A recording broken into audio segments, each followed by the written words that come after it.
place the blame for this problem? Say it one more time. Where do you place the blame for this problem?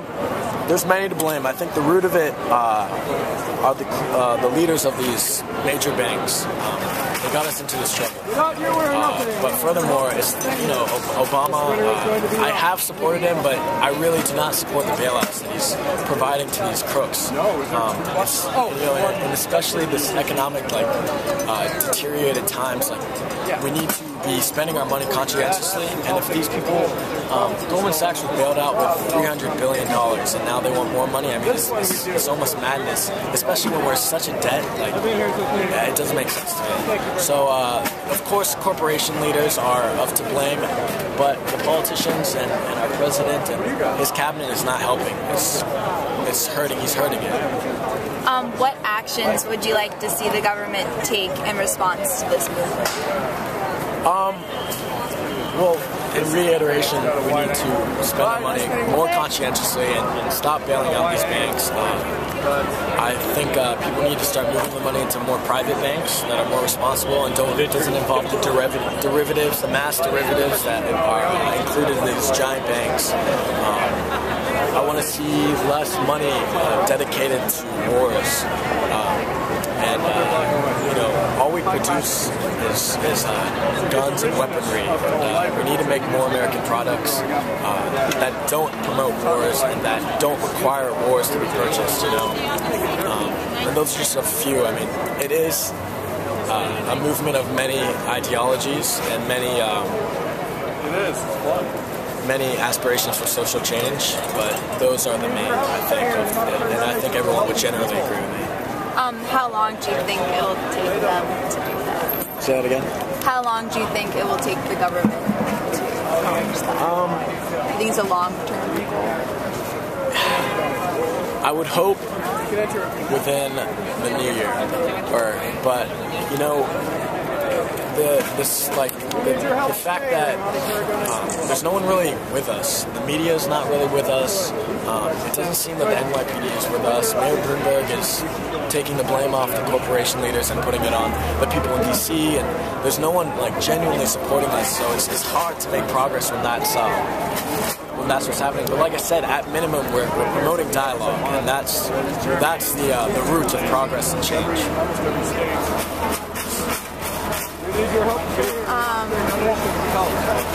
Anything would help. Sure.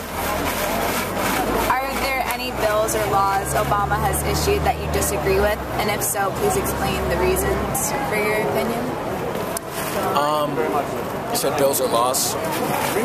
Specifically the bailouts, of course. I know I sound like a broken record, but that's really the root of my anger here. I actually don't know much about this, but a lot of people here are saying the repealment of the Glass-Steagall Act, which apparently was taken away by the Obama administration or the Clinton administration. A lot of people are protesting that, and I honestly am kind of ignorant on that subject, so I can't speak on it. Do you have any relatives or friends that work for any government agencies? And if so, how do you feel about a person you're tied to working? We need your help. None that comes to mind. My dad used to work for the State Department, but not anymore. Okay. Would you work for a Wall Street company if they offered you a job tomorrow paying, and please tell us why you feel that way? Yeah, I mean, it's a good question because we could say that, I obviously I'm going to say no because I'd be a hypocrite protesting that, but this is the issue, people care more about money than people, and you're offered that big paycheck, and that's what you flock to. You don't flock to what you believe is morally right or morally just. So no, I would not, but I feel like many people who say they would not, in actuality, when put in that situation, would.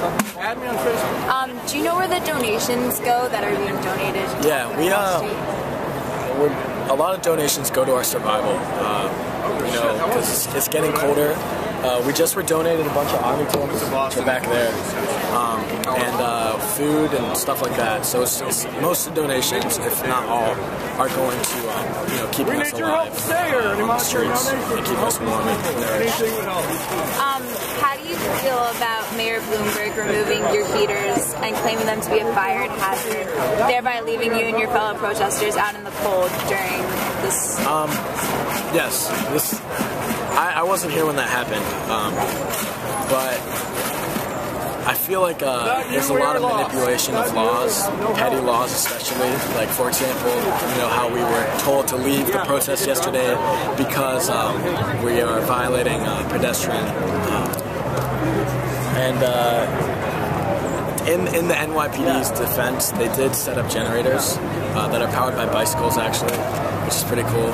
But it's definitely caused detriment to us. And, our food sources have been depleted because of that. There's less warm food, and I honestly do feel that they're finding, the NYPD and Bloomberg are finding these petty laws to set us back.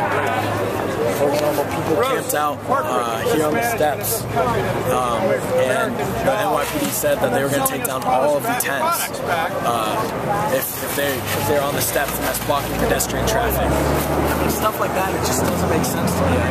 We're here fighting for our First Amendment, and they're pulling out these laws that are obviously less important. I mean, it's sickening. Are there any last sentiments you'd like to add?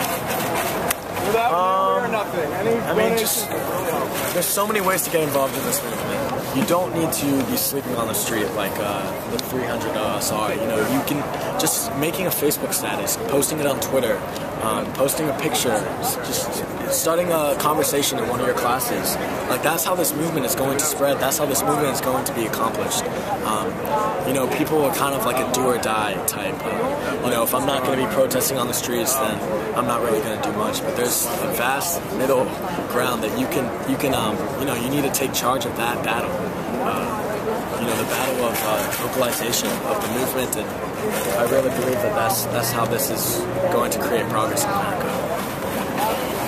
Thank you. Yeah, thank you. All right. Thank you. So where can you said you're going to contact me? Yeah.